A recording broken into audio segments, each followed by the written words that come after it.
I think she'll be okay. Okay. Rain pants. Okay. If the bath You're all messed up completely. we can throw. We have we can get you out. Thank you guys. This is That's the Watch how you eat. You gotta get okay. We are running late. Just one more minute, please.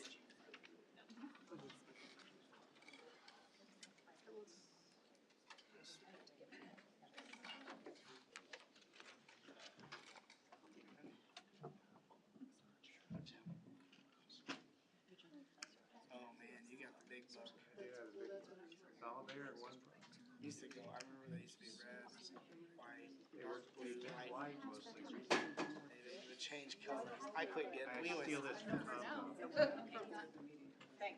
Wait, I mean, you need one. I mean, they're handy, just like they charge a fortune. And it's so. I mean, it's crazy. Oh, We used to get like. okay, so it has We used to get admin and find some super much for. We use them more for. I'm sorry you had to put Oh, and stuff.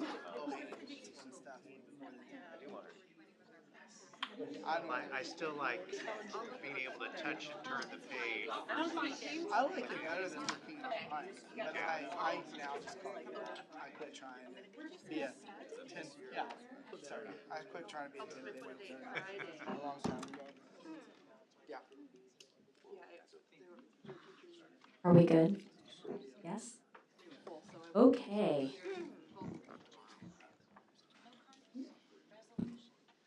Welcome to the February 27th meeting of the MCCSC Board of School Trustees.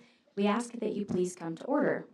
This is a time set aside to celebrate members of our school community. Dr. Winston. President Hennessy, Dr. Oswald, Board of Trustees, and community members.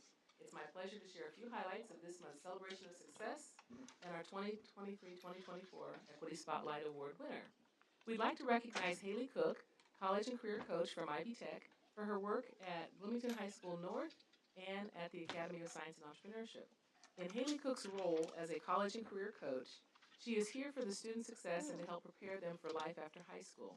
She helps a great deal with dual credit registration and makes numerous visits at the beginning of each semester to help students enroll. She also offers help sessions during tutorials for dual credit, knowledge assessment, college applications, and in the Indiana College Corps. She has been instrumental in helping students explore potential careers. She's discussed employability skills and partnered with numerous teachers to help discuss these opportunities for students. She has become a valuable asset to our students, staff, and families. This month's Equity Spotlight Award goes to community member Katie Sensabaugh. Ms. Sensabaugh is the director of the Bloomington Chamber of Commerce Foundation and Internal Operations. She deserves the Equity Spotlight Award for her extraordinary contributions to fostering a sense of belonging and inclusivity within the school community and business community. Her work introduces students to a myriad of career options, helping them explore and understand the diverse pathways that are available to them. Ms. Sensabaugh creates innovative programs and partnerships that empower MCCSC students with the practical skills that they need to succeed in the workforce, regardless of their backgrounds. Her dedication to shaping the future workforce and providing opportunities for all students is truly remarkable. Thank you for your partnership and for all that you do for MCCSC. On behalf of the board, thank you, Dr. Winston, and congratulations to all who've been recognized tonight. We will now receive our quarterly update on the activities of the Foundation of MCCSC from Foundation Director, Mrs. Helm. Thank you, President Hennessy, School Board, Dr. Oswald. So Saturday night was the big night. So thank you. It's a huge thank you. Some people in this room were there. Some were cooking. Some were tipping. Some were volunteering. Some were cleaning. Some were doing just a myriad of things that happen when you go into an event as large as 100 Cooks Who Care. I would be remiss if I did not thank Old National Bank. They are the host for the event, and we're very grateful to them for selecting us as a charity recipient. It was us along with Boys and Girls Club of Bloomington, Big Brothers Big Sisters of South Central Indiana. At this time, the net fundraising amount that we are aware of is $288,000. That's a net number. So the gross number was up around 320. There's still expenses that come out of that. It was just overall an amazing event to work with and to collaborate with these charities. We had 116 chefs this year, 1,200 cooks, but we didn't turn anyone away. They worked on 40 different teams, and to collectively see that, just to kind of give you an idea of what the week before it looked like. Heading into that event on Sunday, I believe the tip, we call it the tip jar is what we call it, the online portal was sitting at around 130,000. And when we went into the event from Sunday to Saturday night, that was sitting at 214,000. There was a lot of crowd fundraising happening. Yes, so. And it was just really, it was crazy to watch it. You couldn't stay on top of it because as soon as you thought you had a spreadsheet updated, that website had moved, which is what you want, right? It's what you want. So for us, that money is divided evenly across the 3 charities. For us, it will be coming back into our teacher grant program, and the board is looking at a couple of endowments that we would like to push up a little bit higher in order to make the distribution out of them a little bit stronger of an impact. So we'll be telling you more about that in March after they've approved exactly which endowments we're going to push into there. But the majority of it is going into the teacher grant program. A big thanks to members of MCCSC who supported the event. So I really thank you all. I know asking for money is out of a lot of people's comfort zones. Dressing up is it shouldn't be out of any teacher's comfort zone because unless you're high school, maybe I think the elementary embraces that pretty strongly. But it truly was just something to thank. So no matter how you participated, I really appreciate that, and so do the kids. They just don't know it. Our spring grant cycle. Speaking of teacher grants, the cycle is open. It closes February 28th, which is tomorrow night.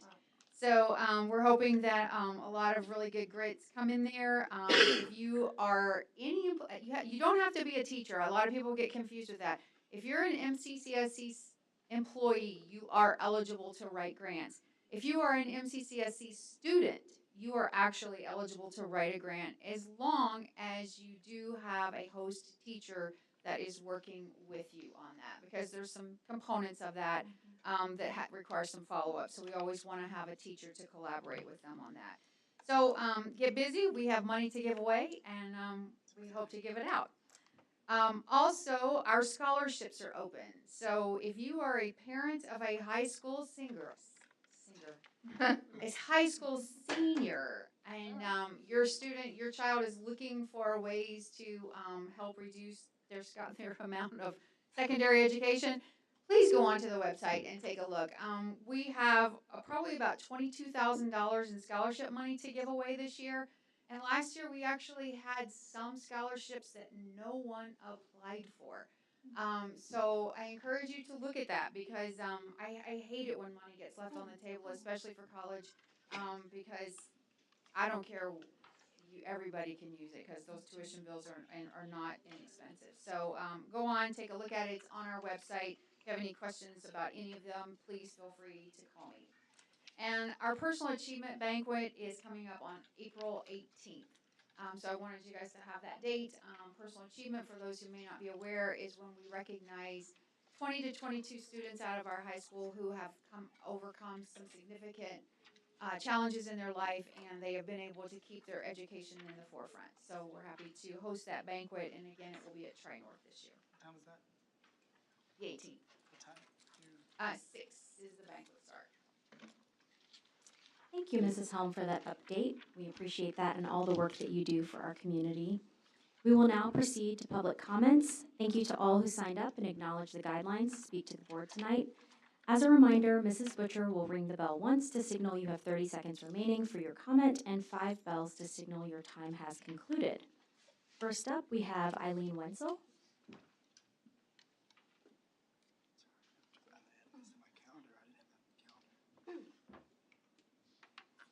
Hello, my name is Eileen Wensel, and I'm a parent of 2 who are current MCCSC students. I would like to comment on the resolution 2024-05, commencement of attendance zone reconfiguration. On Friday afternoon, I was surprised to learn that the board would be pursuing redistricting as it actively explores merging Childs and Templeton. What struck me about tonight's redistricting resolution is that it also calls for hiring experts, builds in time to establish criteria that will guide the development of revising the attendance zones, and seeks to move towards implementation in the 2025-2026 school year. All things the proposed merger lacks. Unlike the redistricting resolution, you have not formally sought experts, though you have received expert opinions. You have not shared with us any criteria, let alone any ultimate end goal by which the action would be evaluated. And no one knows if the merger will happen in August 2024 because while one school board member has said she is against it happening next year, she quickly follows that sentiment by saying she is one of 7. You have a finite amount of political capital. Focus your efforts on redistricting, not on the proposed merger. You cannot expect community support for both the merger and redistricting, especially among those who are personally affected by the proposed merger. With all due respect, if you want community support for redistricting, you need to end the discussion of the Childs-Templeton merger as efficiently as you ended the discussion of the Fairview University merger. Redistricting, not the merger, would seek to rebalance all MCCSC elementary schools, not just 2 schools. And it is your unequivocal duty to ensure equity for all MCCSC schools. Thank you. Thank you, Ms. Wensel. Next up, we have Anna Green.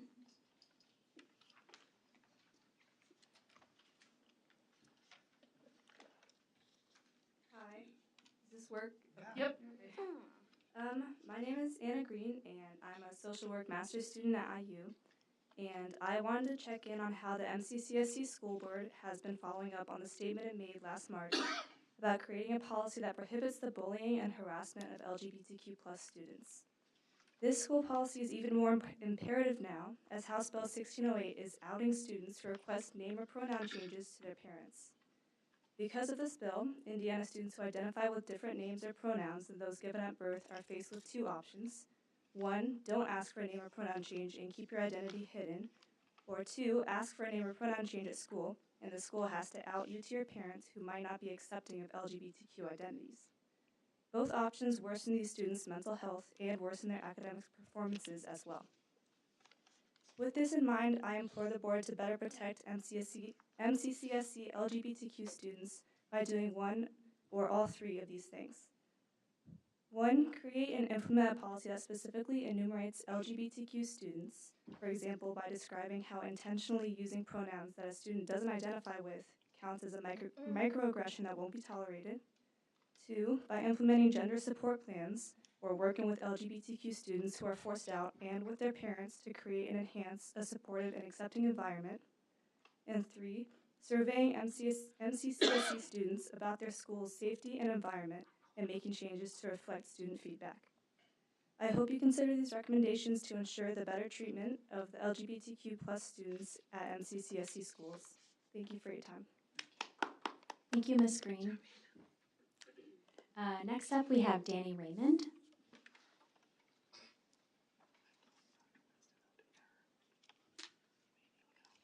Good evening. I am Danny Raymond. I'm a parent of 2 elementary school students, and I am here also to speak about the resolution for redistricting.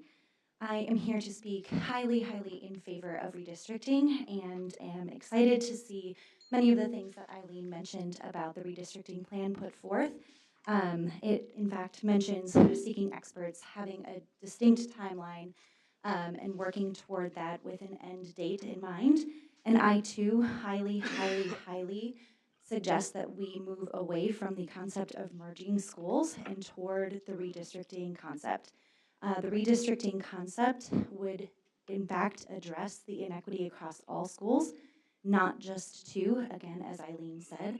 And I think we have an incredible opportunity with this school board and this leadership to create something incredible in this community. It is clear that there is, in fact, inequity across our elementary schools that does, in fact, need to get solved. And I am here to back that 100%. but I'm here to do that in a way that builds community support, that works with experts to make sure we do this in a way that solves the problem rather than immediately creating enemies with community working against the school board. The last time that we did such a redistricting was in 1997, so it is clear that the time is ripe, but that we do this with intentionality. It feels to me like we need to walk all the way back to the beginning of this conversation to actually build community support for this issue, as again, I deeply believe this is an issue and needs to be solved. But if we do not build a coalition of community support around whatever solution we make, we will not be able to move forward with any plan. So again, I just implore the board to move away from the concept of merger and move toward the smart plan put forth to consider redistricting. Thank you. Thank you, Ms. Raymond. Next, we have Katie Buris.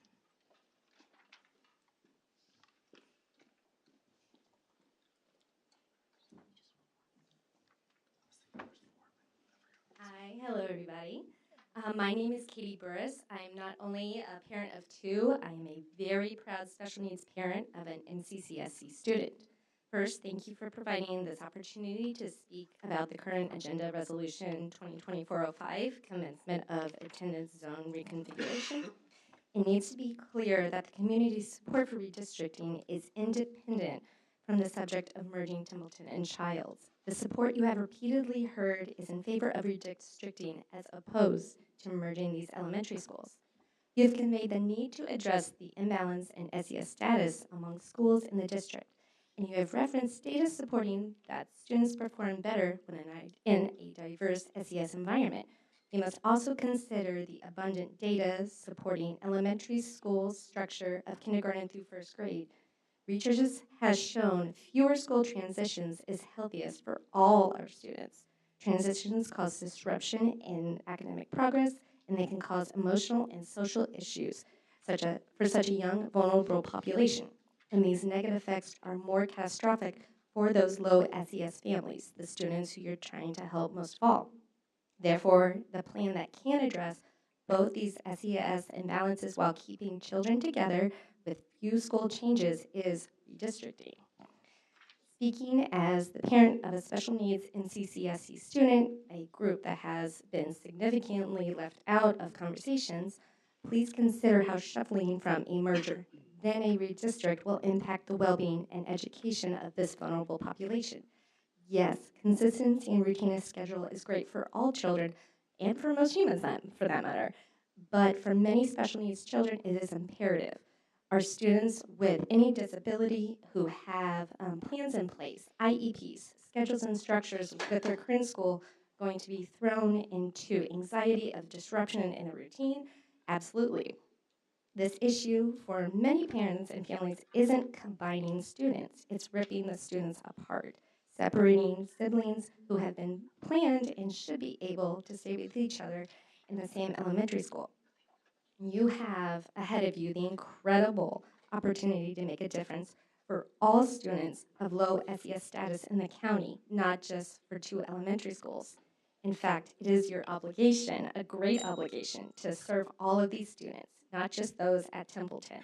Redistricting and redistricting alone without merging will work toward balancing SES status in Monroe County without disrupting students' kindergarten through sixth grade environment. Thank you so much for your time. Thank you, Ms. Buris. Last, we have Paul Farmer.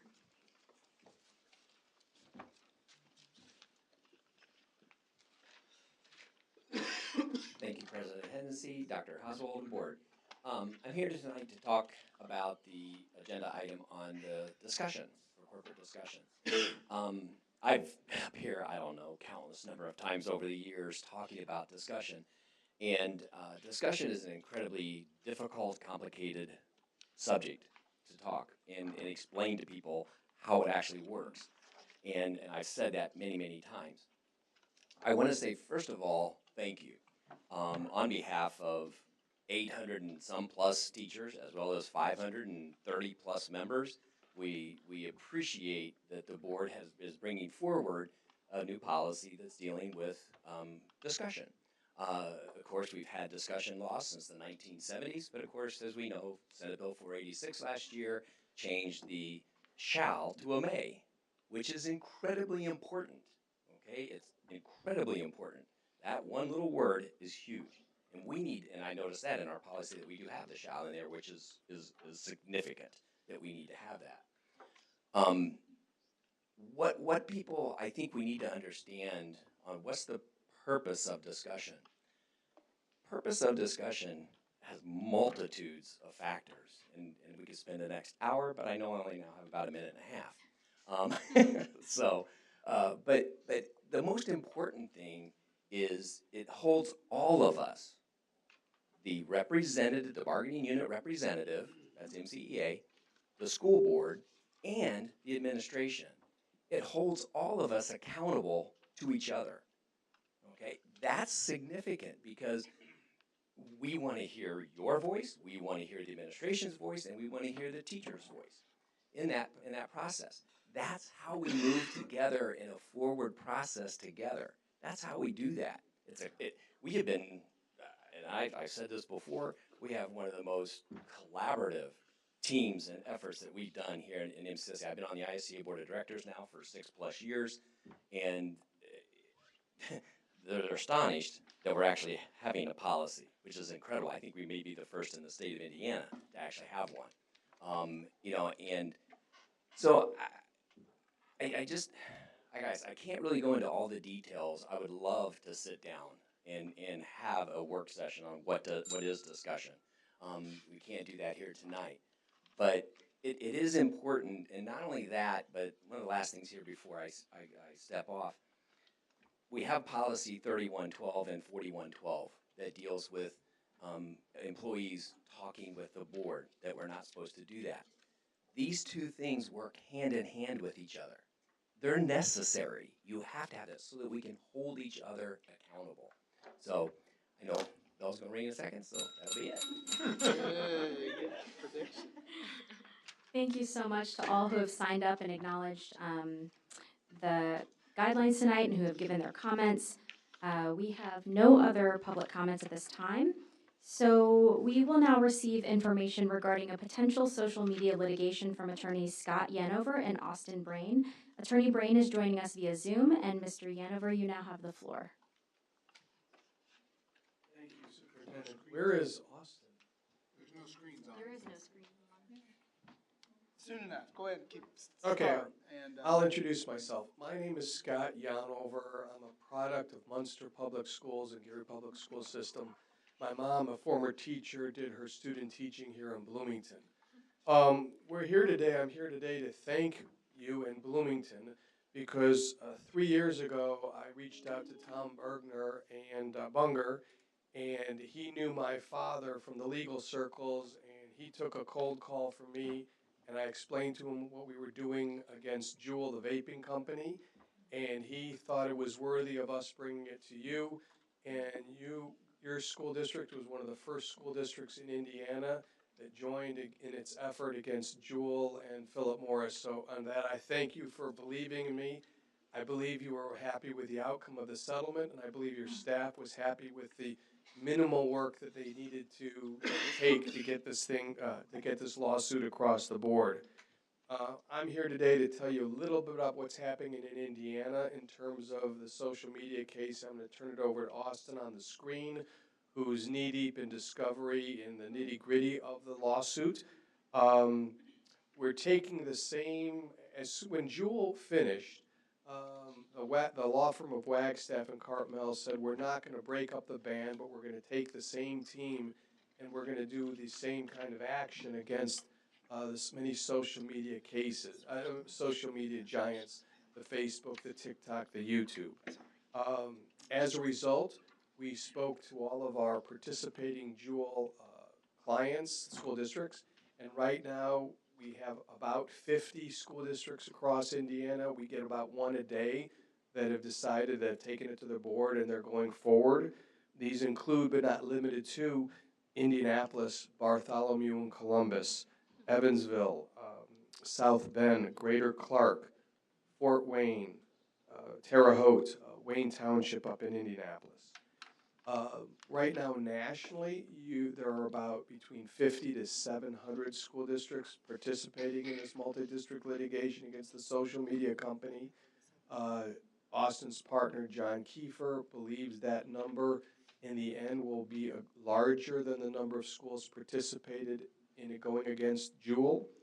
I want to focus on this action. It is not going to cost, like Juul, it will not cost the school district any money up front or if we lose. If we lose, the cost is on us, the risk is on us. There are no clawbacks saying you owe us some extra money. The one complaint or concern that I've heard from school districts across the state is, like Bloomington, we use Facebook to communicate with our parents. How can we use them today and sue them tomorrow? And my response is, you can buy a Lincoln Continental. It could be a Lemon, but you can still sue Ford, and you can still continue to drive the car. Austin will explain in greater detail. We're not saying social media is bad. We're not saying Facebook is bad. It's just how they direct it at the youth, the children of the school district. That's the problem. And on that note, I'm going to turn it over to Austin. Any questions you have, we can wrap them up when Austin's done with his presentation about what's going on in the timeline and what they've learned in discovery. Me okay? Yeah. Yeah, my name's Austin Brain. I'm with the law firm of Wagstaff and Cartmel. I'm in Kansas City. Scott mentioned we worked with Scott and with your district on the Juul e-cigarette litigation. We represented ultimately around 350 school districts in that litigation, from East Coast to West Coast, districts with a few hundred students to New York City and some others that are the biggest in the country. So we appreciate you all trusting us, as Scott mentioned, in that litigation, and you all taking the time tonight. I'll kind of start and finish with the same comment, which is, having gone through the Juul litigation, you guys have a very good sense of what I think participating in this litigation would look like. There are a lot of similarities, both logistically, from the court that the case is in, to what your involvement would look like to any financial exposure. So of course the defendants are different, the theories are different, but there's going to be a lot of parallels between what your involvement looked like in the e-cigarette litigation and what it would look like here. As far as the case itself, I don't have to convince anybody that social media is a problem, that kids use it all the time, that they're constantly on their phones, and that it's impacted the daily lives of students and likely your operations. I'm happy to talk more about that, what I've heard from other districts. But that part, I haven't had any trouble convincing folks that social media is something that needs to be addressed. The case itself, we get a lot of questions about, what's the theory of the case? What have they done wrong? To Scott's point, we're not alleging social media is 100% bad. We're not trying to take it down. We're not after anybody's First Amendment rights. What we do allege is that these are products where these companies have spent billions of dollars, and some of the most accomplished, psychologists, which might surprise you, are involved with these companies figuring out their platform and designing them. So we think they're products, and like any other product, you have a responsibility to design that in a reasonably safe manner, to have certain guardrails, necessary guardrails in there to reduce the risk and to provide warnings. So taking the car example, it's got to have a seatbelt that functions. Cars have a lot of utility. We don't want to get rid of cars. Social media, I'm sure you use it to communicate with your stakeholders, and that's great. But they have a responsibility, we believe, to design that product in a responsible manner, which could mean lots of changes to their platforms, not the least of which would be parental controls that actually work. That parents who are willing and ready and trying to monitor and help their kids be safe online have the tools they need to actually do that. What's on there now is useless. Nothing short of useless. The age verifications are check a box, thank you very much, and that's it. It's harder to get off the platform than it is to get on the platform. So that's the general theory. Happy to take more questions on the legal theory and the claims, but that's essentially what we allege. Again, not trying to take it down completely. From a school district standpoint, again, broad strokes, happy to take questions, but we, like the Jewel litigation, would allege that students' problematic use of social media, meaning the types of things that are unhealthy, which could just be too much use, has caused districts to divert resources, to be strained on resources, to take time to deal with these types of issues when you wouldn't otherwise have to deal with it. Again, high level, happy to talk more about that, but that's kind of where we see it impacting the district, having talked to other districts. The litigation itself, again, very similar to Jewel. It's consolidated in California. There's a federal court case and a state court case. The state court case is there because all the defendants are in California, right? These are all California tech companies. Those two cases just run in parallel. That happened in Jewel as well. The courts and the lawyers talk with each other, try to be efficient so we're not doing two things in one place. That won't really impact what it looks like for you all, but I want to mention that. The case has been going on for about 1.5 years or so now. Last fall, we got the first of what will be, I'm sure, many substantive legal rulings from the court, which was a big hurdle in this case because of who the defendants are. If you follow this at all, lots of folks have tried to sue social media companies for things that happen on their platforms, and lots of people have failed. We survived that first round of briefing, which is their best shot at knocking the case out. The judge says, nope, I think there's something here, and I'm going to let it go into discovery. So that's what we're doing now. We're going to start to get more documents from them, more evidence, take their depositions, things like that, and the case will be moving forward. The two big questions I get from school districts, Scott sort of addressed one of them, that's financial exposure. As Scott mentioned, the agreement would be structured similar to your agreement in Jewel, which is a contingent fee nature. We advance the expenses. We would be reimbursed for expenses and paid attorney's fees if there's a net positive monetary resolution in your favor, right? No scenario in which you're in the red. And then the second question I always get is, what's the time commitment? Again, I'm going to draw a parallel to Jewel.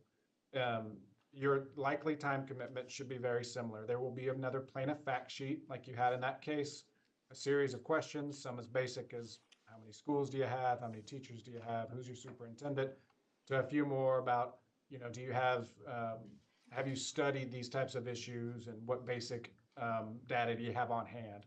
Not going to have to go create anything or dig anything up or dispatch anybody for several days to figure something out. It should be all pretty straightforward. So I think a similar time commitment. As far as you all getting involved, again, very similar. I'm a broken record here, but it'd be a resolution if that's what you all require, retention agreement, and we could talk about filing your complaint. But that's also for your board attorney and things to discuss. But that's kind of the big picture issues and the questions I get. I don't want to talk too long at you, so I'll open it up to questions. If you have any, happy to dive into any of that. Yeah, do we have any questions or comments from the board?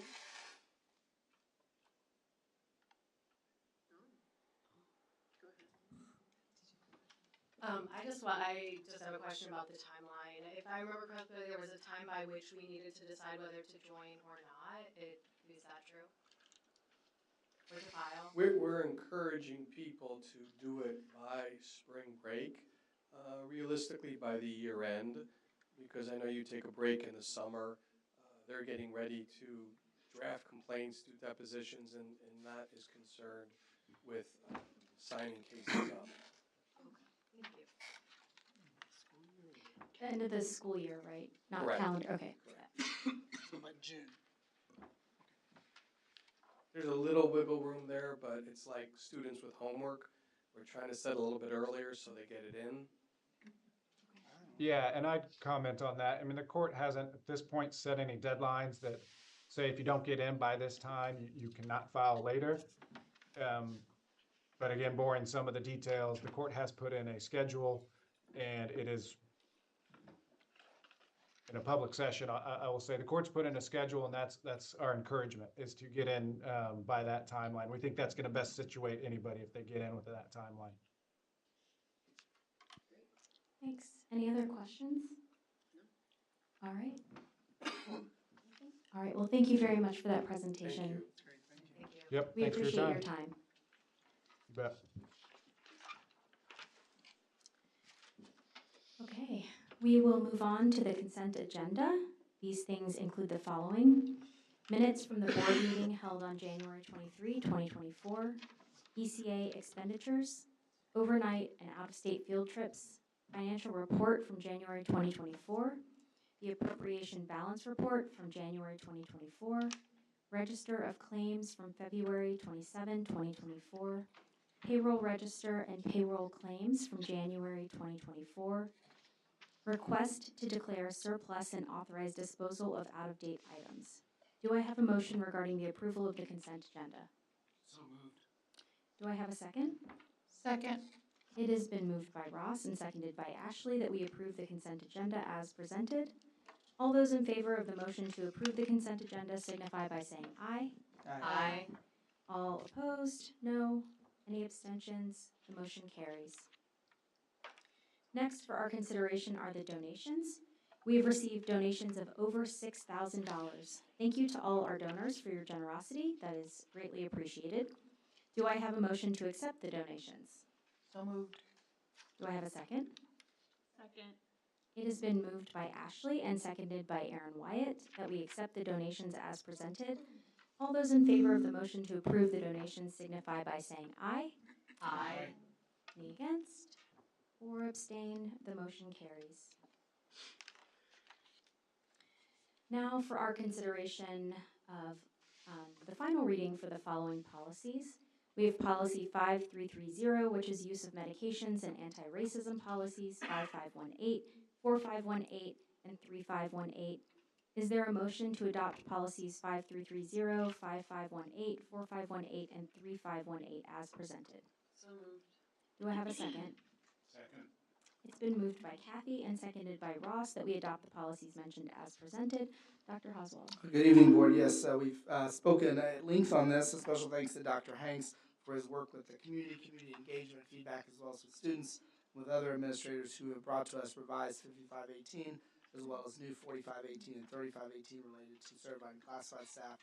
And special thanks to our Director of Health for updates on policy 5330, and I would recommend approving these as a second and final reading.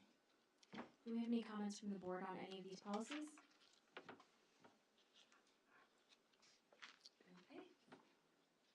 All those in favor of adopting policies as presented, it's 5330, 5518, 4518, and 3518, please signify by saying aye. Aye. Any against? Any abstentions? The motions carry. Next, for our consideration is the personnel report.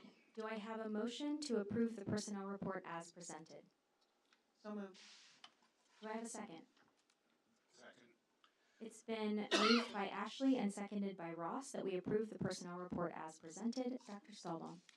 Thank you, President Hennessy, Dr. Oswald, and members of the Board of School Trustees. There is one certified staff retirement and 2 support staff retirements to announce this evening. Claire Clayton is retiring from Highland Park Elementary School at the conclusion of the 2023-24 school year as a Title I teacher after engaging students at MCCSC since 1997. Brenda Chokey is retiring from Bloomington High School South at the beginning of April as a remediation aide after educating students since 2009. And Frances Crowley is retiring from Hoosier Hills Career Center at the beginning of June as a support administrative assistant after assisting staff and students since 2003. Thank you, retirees, for your many years of service at MCCSC. At this time, I request that you please approve the personnel recommendations as presented in the board packet. Thank you. Thank you, Dr. Stahlbaum. Do we have any comments from the board? Okay. All those in favor of the motion to approve the personnel report signify by saying aye. Aye. Any against or abstentions? The motion carries. We will now move to contracts. Do I have a motion to approve the contracts as presented? So moved. Do I have a second? Second. It's been moved by Ross and seconded by Ashley that we approve the contracts as presented. Mr. Kenny. Good evening, President Hennessy, Dr. Oswald, members of the board. There are 8 contracts before you tonight and 1 change order. I recommend approval of the contracts and change order as presented. Thank you. Are there any questions from the board or comments? Okay, all those in favor of the motion to approve the contract signify by saying aye. Aye. Any against? Abstentions? The motion carries. Next, for our consideration is the recommendation to adopt Resolution 2024-04 Early Literacy Achievement Grant. Do I have a motion to adopt Resolution 2024-04 as presented? So moved. Do I have a second? It's been moved by Brandon and seconded by Kathy that we adopt Resolution 2024-04 as presented. Dr. Winston. Yes. My apologies. Yes, I would like to present to you Resolution 2024-04, the Early Literacy Achievement Grant Supplemental Payments. And I would like to recommend that you approve this resolution as presented in your packets. Okay. Any questions or comments from the board? Okay, all those in favor of the motion to adopt Resolution 2024-04 Early Literacy Achievement Grant as presented, please signify by saying aye. Aye. Any against or abstentions? All right, the motion carries. We now move to Resolution 2024-05 Commencement of Attendance Zone Reconfiguration. Next for our consideration is the adoption of this particular resolution. I would like to motion that we adopt Resolution 2024-05 as presented. Do I have a second? Second. It has been moved by me and seconded by Ashley that we adopt Resolution 2024-05. I will now read this as is customary when we present a resolution. Resolution 2024-05 Commencement of Attendance Zone Reconfiguration. Whereas the Monroe County Community School Corporation was formed in 1968 through the consolidation of Bloomington Metropolitan Schools and 7 township schools, and whereas the Monroe County Community School Corporation Board of School Trustees has committed to a strategic plan that prioritizes equitable opportunities for students to maximize their education success. And whereas elementary schools in Monroe County Community School Corporation are imbalanced and according to socioeconomic status, with a range of 64% being the highest and lowest free and reduced lunch populations, with a range between the highest and lowest free and reduced lunch populations. And whereas the Monroe County Community School Corporation Board of School Trustees has already redistricted Board of Trustee district seats as a result of population variance and density shifts.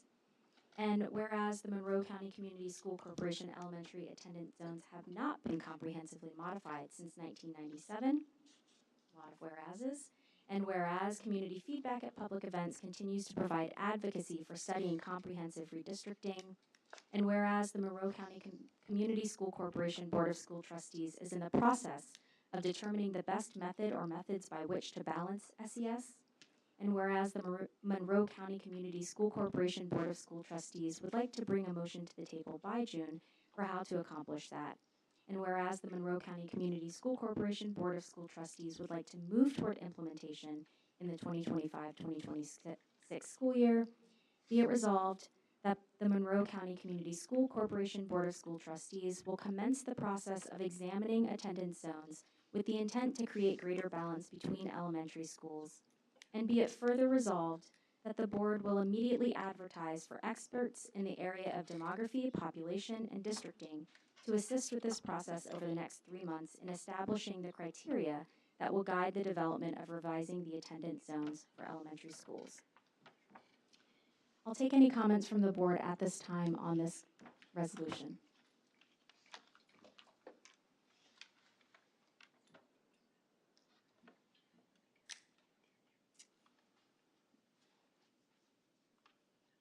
Just want to make sure that there are none. If there are none, all those in favor of the motion to adopt the resolution 2024-05 as presented signify by saying aye. Aye. Any against? Any abstentions? The motion carries. Next up, we have the following bylaw, which is presented for the first reading. Bylaw 135, meet and confer for school employees exclusive representatives. Board Member Fuentes-Rower. Yeah, so we already had our preamble from the president of MCEA, Paul Farmer, but I just wanted to say, as somebody who's been paying attention a lot to the State House, I mean, it is really important for us to show our support for our teachers' voice involved in this process and for our teacher union. So I'm really thankful to President Hennessy for working with Paul Farmer and Dr. Hauswald with creating this policy, so that even while the state legislature has been continually chipping away at the autonomy of teachers and their profession, we, at least as a school district, can affirm our support for their voice being involved in the process and not making unilateral decisions without that process and that structure in place. Thank you, Board Member Fuentes-Rower. And I'll just add, I mean, so for clarification, because I think probably some people don't know, we do have a policy in place for discussion between the administration and the union. An agreement, sorry. And yet, you know, when the bill recently, I guess it was last semester or last year. Last session. Last year, passed, it sort of stripped away some of the discussion rights of the union. And so as a board, we are sort of looking to affirm that we are committed, not only as a district, but as a board to this. And so that's the sort of reason for this first reading. I will say that I did receive a potential amendment from Paul Farmer, which I think we can probably discuss now if we'd like. But the question was just, I think, the grade span that is listed might say something like K through 12, and that potentially we might expand that since we're looking toward pre-K. That is just something I want to put on the table. And will it have adult ed in there as well? And then again, he did also include adult ed. So I think that there is a way for us to modify that to include all of the education that we encompass within this district. I think that would be something that we could potentially put on the table. And then I know, Ms. Butcher, you sent over, did you send over another note about this particular policy? From the attorney. So I apologize because I meant to print that out before I came here. Thank you. Somewhere. I know that there was another note for an amendment. So, sorry, that's the anti-racism policy word. Literacy, I'm getting there. Yeah, so Mr. Farmer, his email was, you're right, the changes kindergarten to grade 12 and include preschool and adult ed, and I believe that was it. And then the attorney recommendation was whether or not you define, instead of school corporation, define if it means administration and not the board. And the other recommendation would be modifying the language from basically a shall to a may. And then, of course, the advice was that a legal counsel, you could say this, and this is your writing. That's not Kate, I think. Oh, it's wrote Kate, it, so that they don't, and then, let me just read it. I mean, this is from legal counsel. The language is the school corporation shall meet and discuss. We think there could be some clarity. It could be defined as the administration and not the board. That would eliminate confusion as to whether the board is required. And then again, we mentioned the part of moving it from a shall to a may. And then the other piece was, again, they said that they don't believe it's necessary to have such a policy due to the agreement already in place with the administration that addresses discussion. So I think the crux of in my summary of this, is whether or not discussion remains an agreement between administration and the MCEA, or whether those protections are broadened to the entire district, including the board. Okay.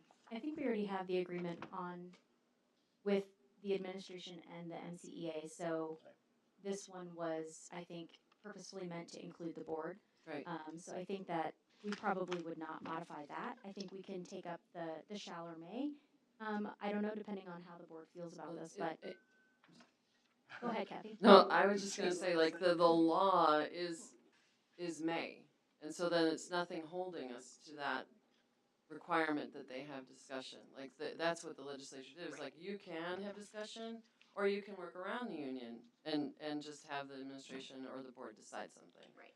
So to me, it's the shall that holds us accountable to the rights for teachers to have discussion. Yeah, I mean, I tend to agree with you. I don't know if other people have feelings about that. I just want to make sure that when we're talking about it, I'm in general agreement with that as well. I just want to make sure there's no legal obligations or anything that, if we went with may, would we find ourselves in an area that we could. You mean if we went with shall? Because shall is Or- a stronger Sorry, legal term? shall, yes, sorry. Instead of, would we have The anything? concern, I think, would be that when you say shall, that requires you to engage in that discussion, that there may be times you don't, for various reasons, you may not want to, or you may want the administration to do it or something else.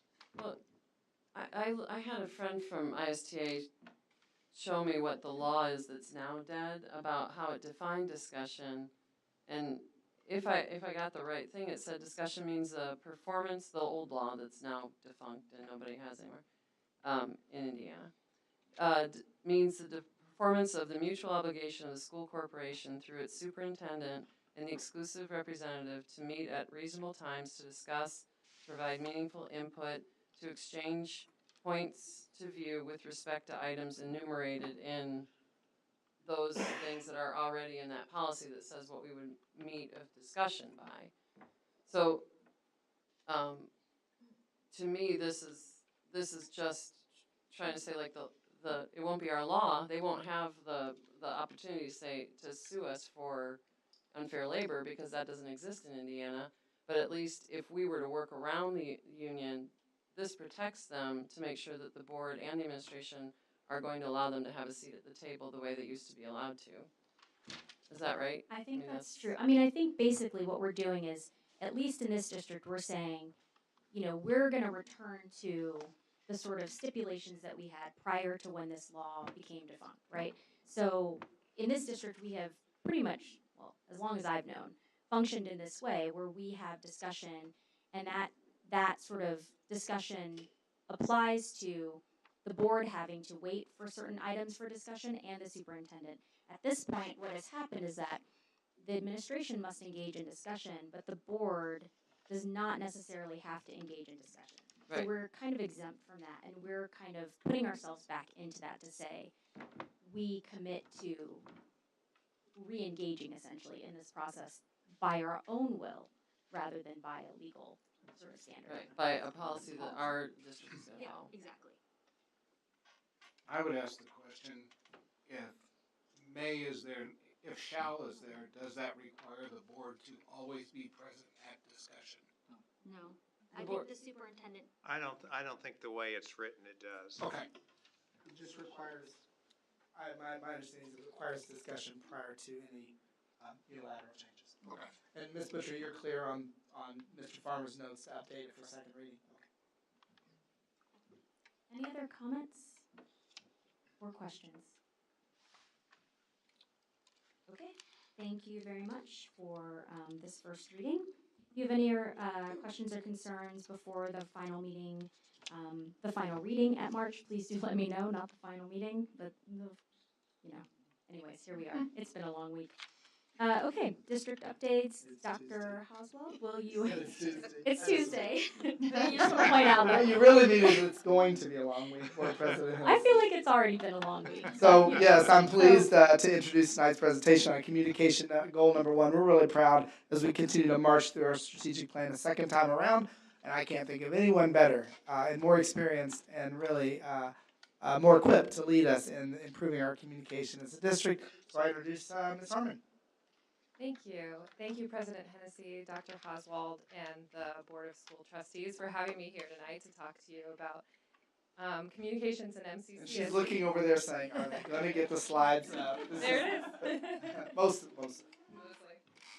So I'm excited to be here and present with you. As you know, as part of our strategic plan, we have a communication goal, which is to develop and implement a robust communication plan to increase efficiency and effectiveness. And under that, we have 2 outcomes really, which is to improve the timeliness and relevancy of information that's communicated, and increase regular communication on the progress of our participation of the strategic objectives of the MCCSC.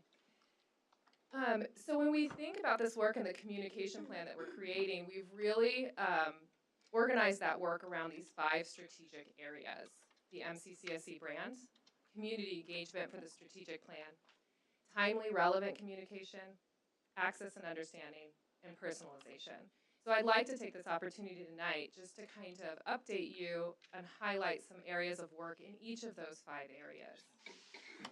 So to start with the brand, and again, this won't be a comprehensive review of all of the things that we do in any of these 5 areas, but what we're highlighting from our work this week, or this year. So for our brand, we're really trying to increase the sense of community and overall understanding of what the mission and vision of MCCSC is. And when we think about that work this year thus far, we're really proud of the launch of a new website, right? We have a new platform. We've worked hard to standardize style, design, navigation, have it consistent across our district and our schools.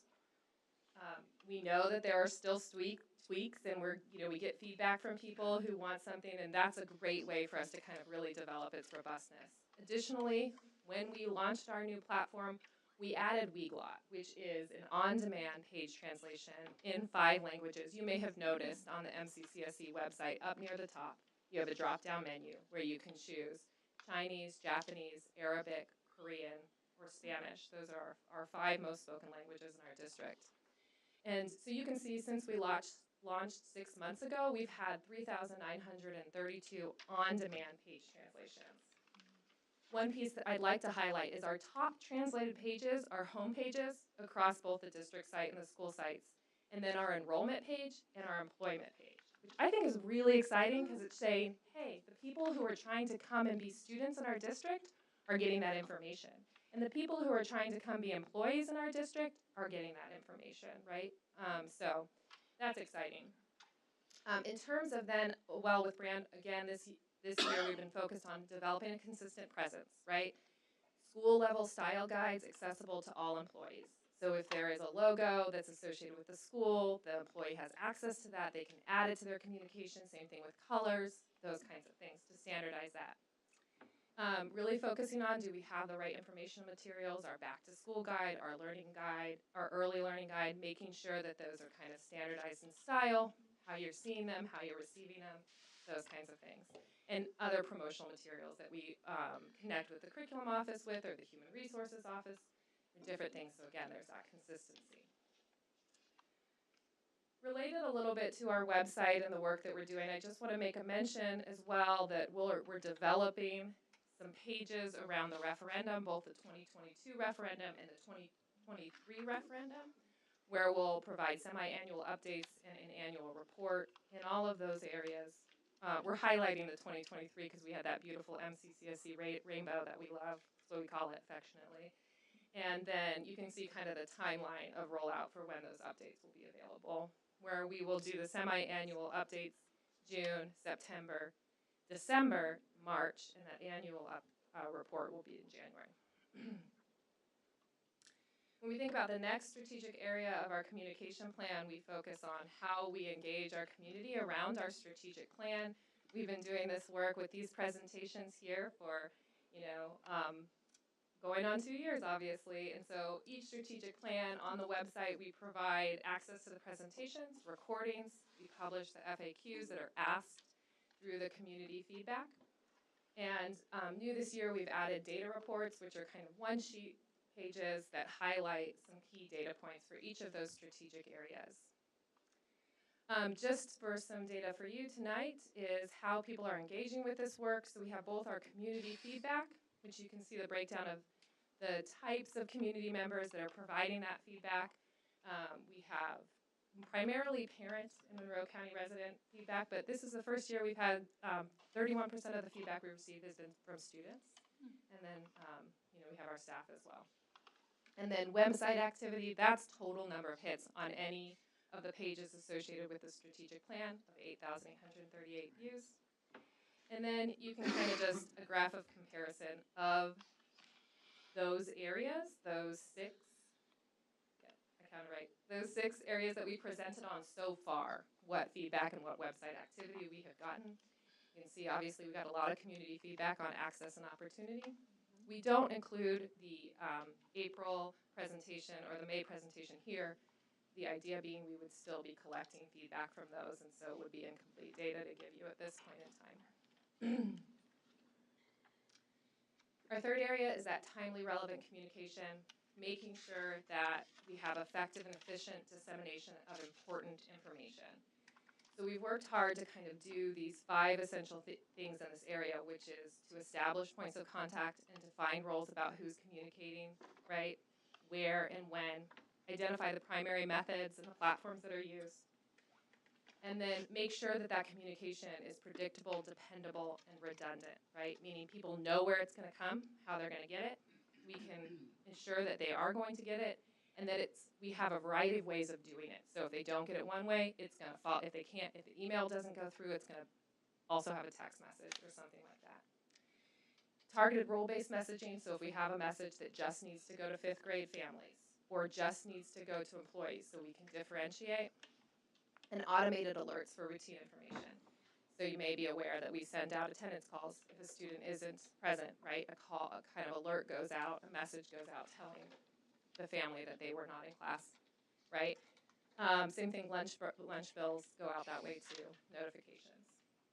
You can see with Parent Square then, really Parent Square has let us develop this. This is this new platform we're using this year.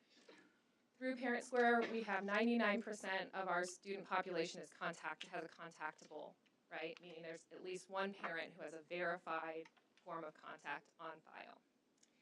And then down on the bottom half of that slide, what this is showing you, this is just a highlight of the kind of analytics we can get from Parent Square. So this particular one is showing you the message, the analytics on the message we sent out the day we went home early for school because of the snowstorm, right? Yeah. So we sent it, and it went out to 13,981 total users. And you can kind of see that there's email, text, app, and it gives you a breakdown there. You can see what emails bounced, what weren't delivered, what were invalid, who clicked on it, who opened them, you know.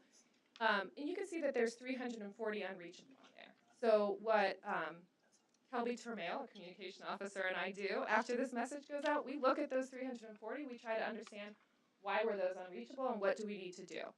And so that's just really great information for us to have. And just as a note, when teachers send out messages through Parent Square, principals, they get the same kind of equivalent information on their messaging too if they want. Sure.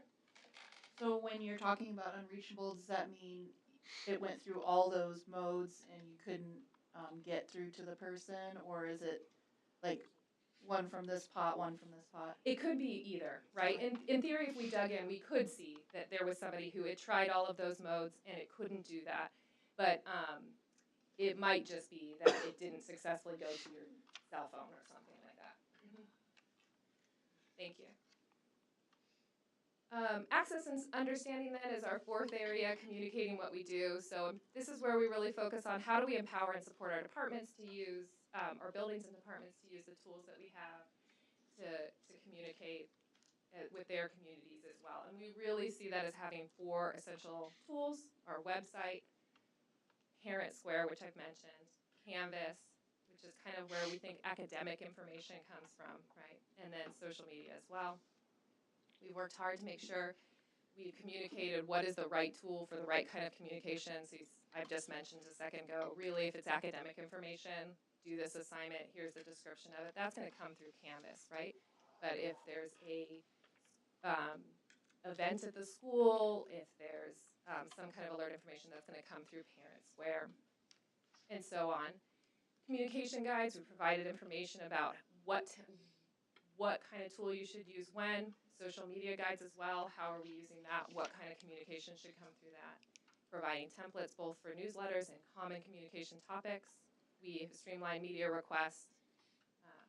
All of the tools listed here on the side have on-demand self-paced trainings. That's something we look for when we adopt a platform. Is there a way for somebody to have trainings at their own time and their own convenience? But we also always try to offer some professional learning on the professional learning days that we have. And again, I just highlighted here some data from Parent Square about the types of communication that can come through it. It's just really robust. We have direct messaging and posting. Many of you have probably received those. But people are also doing field trip permission slips through this. They're doing forms. They can share photos. And again, it's kind of a safe way because only the people in that classroom or that community are going to see that photo. There's posts. Also, you'll notice volunteers requested if you need some help for a classroom activity. All of those things, items. And so it's really nice in that way. Even RSVPs for events. And then finally, just personalization, communicating what we do, right? So again, we focus on communication tools that are family focused and user focused. All of the tools we have user control notification settings and methods. If you want to receive it as a text message to your phone, if you want to receive it in your email, if you want to receive it at a certain time at night, you know, those kinds of things that has some customization for you. Also to have the same tool across schools and the same tool across employees. So if a teacher is messaging you or a principal is messaging you, it's going to show up in the same place, right? If you have a student at a high school and you have a student in an elementary school, you're going to go to the same tool and you're going to see communication for both of those students in the same place, in the same way. So hopefully that makes it easier as a community, as a family member to kind of get the information that you need.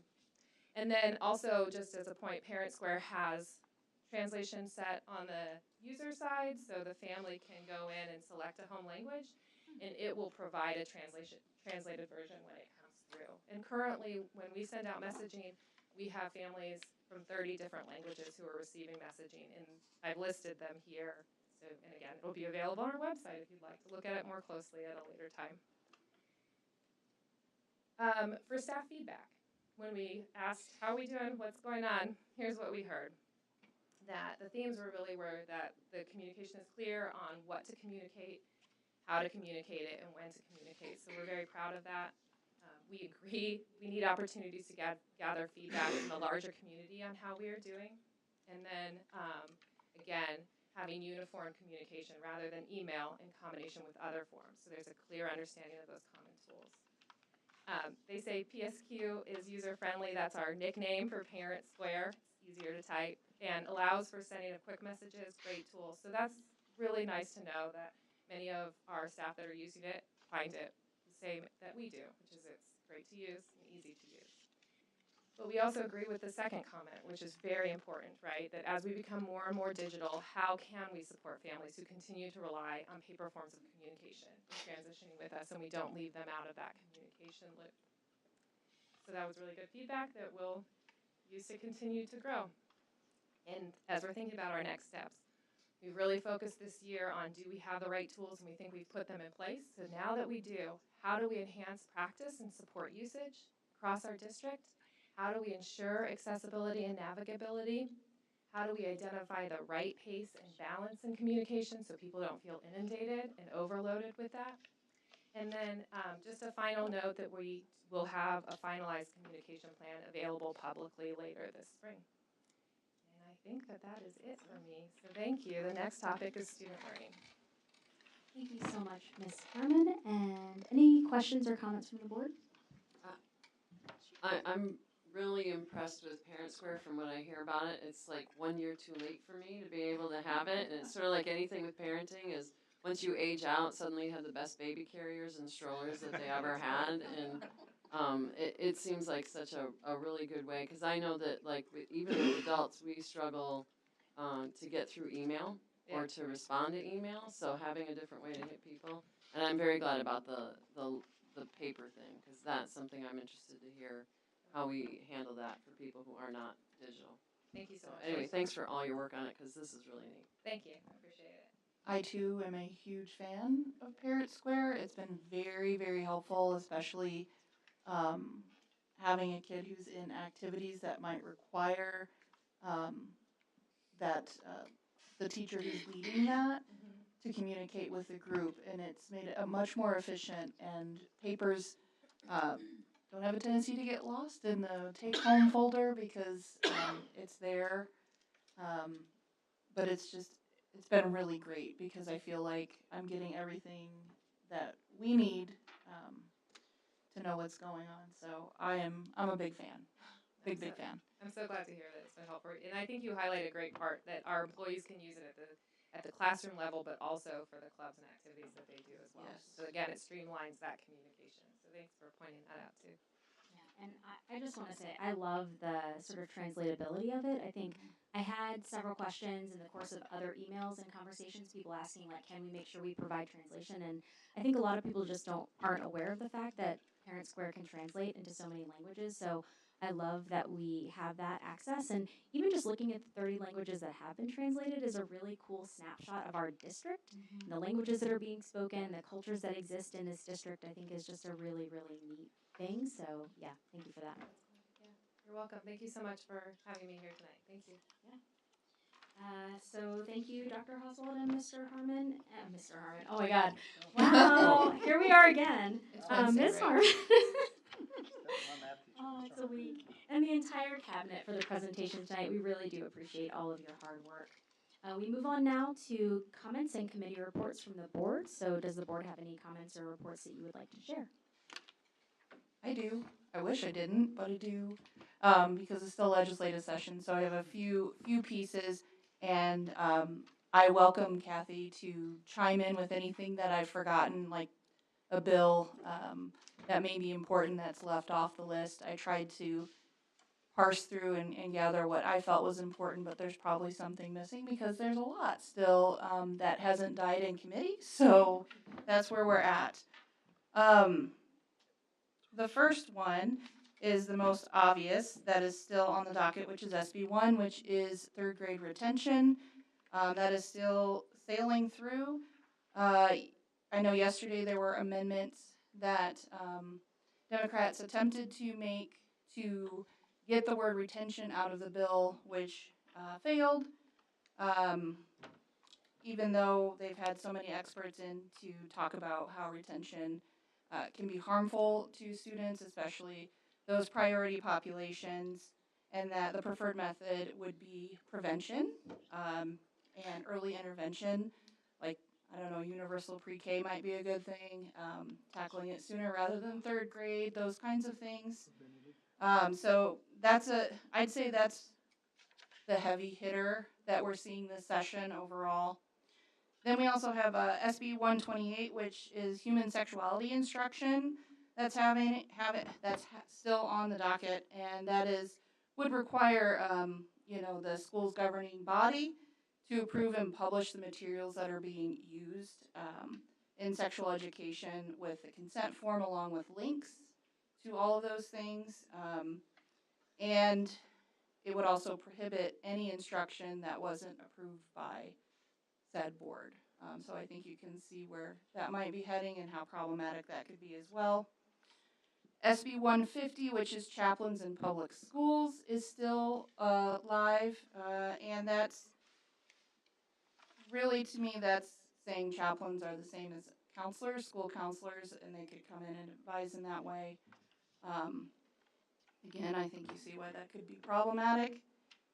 SB 720 is the bill that would require an underutilized school to be closed and sold for $1. And I think we know where that would go, which is to charter schools to potentially open. And then we have HB 1137, which would allow students to leave school for religious instruction. HB 1376 would restrict school districts from doing their referendums, but would restrict them only to a general or municipal election rather than when we traditionally do ours, which is in the primary time. I feel like that kind of restriction could potentially harm the passage of referendums, especially in communities that might have a heavier turnout in a primary versus a general, or vice versa. There's room there. But what I would say, I'd like to go back to SB 1 a minute, because as I said, this is a heavy hitter bill, and I think it's really important for us to not be keyboard warriors, but to get out there and to talk to our legislators, to write them, to call them, to let them know that we're paying attention to this one. It has some significant impacts to our students, and all of the ones I mentioned have me concerned, but that one might be the biggest concern that I have right now. There are others, but that's my general overview. But if Kathy, like I said, if you've got others that you know of that are on the big ones that we need to talk about, please bring them forward. Well, the legislature said this was gonna be a quiet session, and they Yeah. made it pretty loud. And I would say that, you hit most of them. I think one of the ones that I'm concerned about that we haven't really talked a lot about because it's going right through is, child labor, rolling back child labor laws. So now these employers are saying, we don't have enough bodies, so we're gonna let kids stay working until Yes. midnight. And then we're gonna be upset about absenteeism, because they're not gonna Yes. show up to school the next day, but they don't see the irony in these two bills. So I would say that, it's important to point out that a lot of SB1 is really positive. They're It is. leaning in and giving a lot of supports, and that is prevention, but you're right, that early childhood is really important.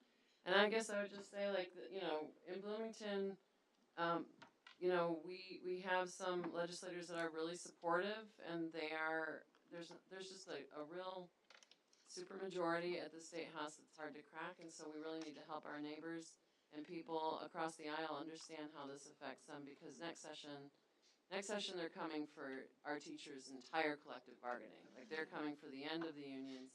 They're coming for creating an umbrella for private schools and money. 255. Yeah, but it died, and he promised to bring it back. Right, but it'll be a new number. But there's another one that the donors of these legislators have written. They're coming after it, and so sometimes it feels really helpless because it's like whack-a-mole. We're just hitting back and forth. But I think it's important for us to have this conversation. This week is Public Schools Week. We can say all the positive, wonderful, beautiful, magical things that are happening in our schools every single day, and how we could really use that money that is an entitlement program for the wealthy to go to private schools over here in the public schools, where we accept all children and we don't pick and choose. So that's my end. And we keep also, as they continue to expand vouchers, charters, homeschool payments from the treasurer of $7,000 with no accountability. We just continue to ask for the same transparency, the same rules, and the same accountability. So while we may be fundamentally opposed because of the segregation that often results from these choice movements, if it's going to exist, we continue to remind everyone of the importance of that transparency. And as you said, there's two types of legislators: those that support public education and those that say they support public education. Exactly. Thank you for that update and for the conversation. Any other board reports or committee reports? I do have a note. Sorry to add to the parade of horribles, but Parade of horribles. if you've been following sort of public health news lately, you might know that people are keeping their eyes on measles, and that we've had our first case in Indiana in the past 5 years, or that for the first time in the past 5 years. And some of our schools we like to keep like a 95% vaccination rate in any environment to prevent the possibility that spreads. Some of our schools are a little bit below that, so I hope that parents might consider updating their child's vaccination status if they haven't yet, and maybe there's some things we can do to help support that as a corporation. I'm looking at Dr. Finley if I see him, but we might remind him, and if we can do another marketing campaign to work on that and push that. Yeah, that's a good point. Thank you. Parade of horribles. I'm going to use that from now on. All right, if there are no other comments, we will turn to Dr. Oswald for any additional information that you have to share tonight. Just a couple of things. First of all, as we continue to celebrate Black History Month, I want to thank our students who participated in the City of Bloomington's Black History Month 2024 essay contest, and congratulate the 2024 essay contest winners. This year's theme was Blacks in Cinema, a celebration of the profound impact and enduring contributions of Black individuals in the world of film. And we have all that information on our website, so I won't butcher all the names, but nonetheless, we're really proud of all the students that participated, and all the government officials, NAACP, for all the continued support. I know I had the opportunity to attend an incredible conversation event at the Banneker Center, and just so many great things going on, and much to celebrate, but of course, we're always reminded that we have much more to do. And we thank you for you all being here as well, of course, and being engaged in public education and supportive of public education. A Lilly Teacher Creativity Fellowship Program, again, on our website, we had 5 teachers this year, Mr. Blackburn, Miss Daner, Miss Doherty, Miss Brass, and Miss Allenson, and we're really proud of them. If you go on to the Lilly Foundation website, you can read the really amazing things they're going to have funded this summer, I think, or maybe it's next. I think they have some variants, and when they do it, they have to plan it. But it's just an incredible opportunity through the Lilly Teacher Creativity Fellowship Program, and we congratulate them. Just today on a radio interview, I was asked about the early childhood education parent university program, and we've had a lot. I know that I think board member Cooperman attended it. We've had several people watch that afterwards. We record those. So our parent university program that's organized through Dr. Winston's department with a huge team of people continues to have good attendance and great information. Our next parent university is College Planning 101. It doesn't hurt to start that either.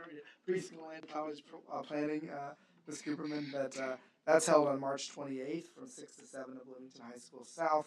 Again, we invite all families from MCCSC, and there's registration on our website. So if you want to continue to look at the old presentations as well as engage in some of the future ones, we encourage you to do so.